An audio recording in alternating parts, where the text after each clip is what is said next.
નમસ્કાર ખેડૂત મિત્રો, હું મુકેશ ચૌધરી. આજે નિજવડુ સીડ્સ કંપની વતી આપ સર્વ ખેડૂત મિત્રોનું હાર્દિક સ્વાગત. મિત્રો, આજે અમે થરાદ તાલુકાની અંદર જે અમારી બાજરી નિજવડુ સીડ્સ કંપનીની વિકસાવેલી નવી જાત સનમેક્સ 5922નો પ્લોટ છે, ત્યાં અમારે ખેડૂત પ્રગતિશીલ સાથે અમે મુલાકાત કરીશું. તો નમસ્કાર કાકા. નમસ્કાર. શું નામ તમારું? પટેલ અમરાભાઈ મોનાજી, ગામ? રતનપુરા, તાલુકો? થરાદ. સરસ. તમે કઈ બાજરી વાવી આ વખતે? સનમેક્સ. સનમેક્સ કેટલા પેકેટ વાયા? બે પેકેટ વાયા. તો બાજરી તમને કેવી લાગી?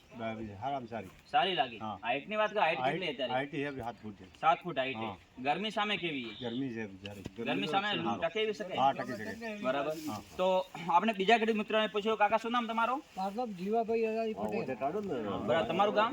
રતનપુરા. તમે આ બાજરી અત્યારે દેખી રહ્યા અમારા બેના કુવા ઉપર, સારું બિયારણ છે.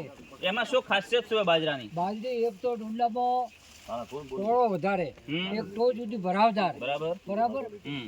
અને પાકે એટલે એમ કહો કે લીલો છમ છોડ રહે, બરાબર. બરાબર. 7.5 થી 8 ફૂટ એની હાઈટ છે. અને લૂ સામે પ્રતિકારક છે. બરાબર. હા. લોક સામે. તો બાજરી સંતોષ છો તમે? હા, સંતોષ પૂરી તો આપણે બીજા ખેડૂત મિત્ર પાસે પૂછ્યું, કાકા શું નામ તમારું? કાકા શું નામ તમારું? ભીખાભાઈ. શું નામ? બાજરી કઈ જાય દેખી તમે?